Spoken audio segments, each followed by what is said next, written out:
Gunther and Cody delivering a face to face. This is our main event segment here for the evening.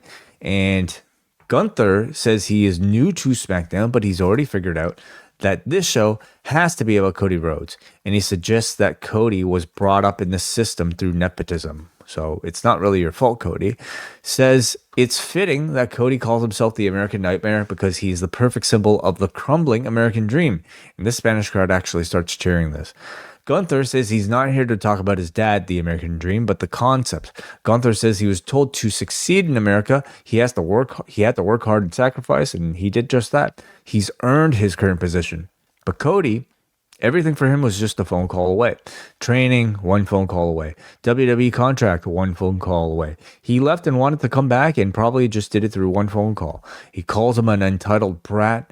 Says Cody needs to scratch his ego with the audience and the office's approval, but to Gunther, none of that matters. Gunther just wants to be the best wrestler and protect this sacred sport from people like Cody. So now at this point, the crowd is actually really cheering Gunther. So he did manage to win them over with just his passion here and just talking down Cody Rhodes. Gunther says Cody's biggest fan is Cody Rhodes and says he's not a champion but a mark for himself.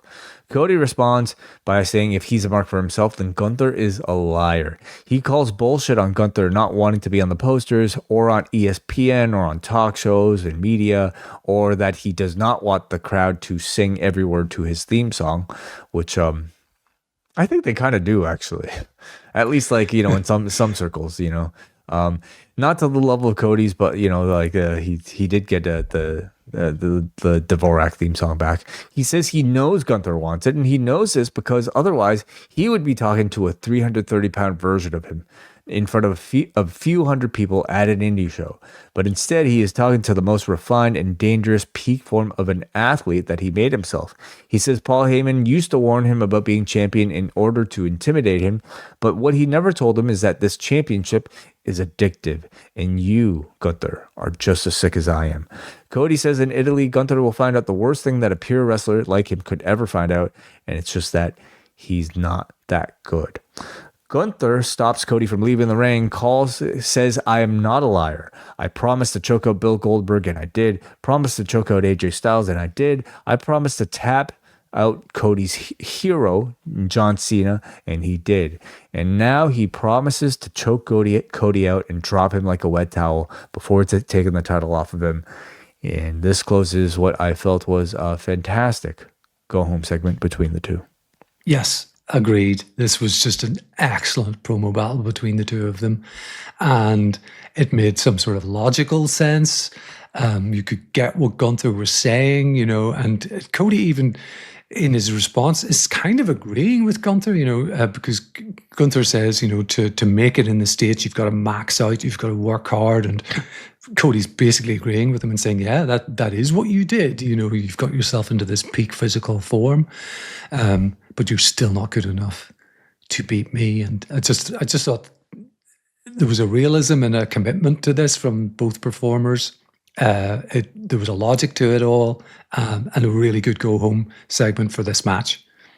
Agreed. I feel like we've heard, the Nepo baby critique thrown at Cody many times, but I felt Gunther did it in a way that sounded fresh and just captivating. But Cody's response, the line in particular about Gunther, knowing that Gunther cares as much as Cody does because of his weight loss, and then going on to say that this championship is addictive and you're as sick as I am, I thought these were both tremendous lines. And I think Cody in this segment continues to show why he's still so valuable as a babyface. He can sound tough. He can sound cool even, while still maybe holding up these sort of moral standards, So This was a very strong Cody babyface performance here, and a really strong Gunther performance too. One that turned him in front of this crowd, at least for a portion of it. So this segment to me made this match feel bigger than Tribal Combat, in my opinion.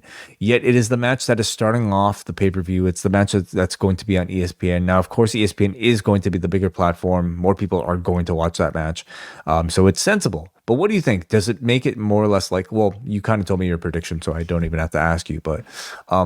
It's the one thing that gives me pause is the fact that it's opening the show. And I think that the big moment of the show, if there's to be a world title change, is more likely to be this match than Roman. Much, much more likely.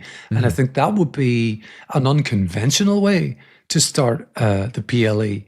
But I still would lean towards that result. I think I would too. I really would. I mean, you would think the person like Cody Rhodes, like he's what are these QB1, losing the championship would be the show closing moment on any pay-per-view rather than the opening segment.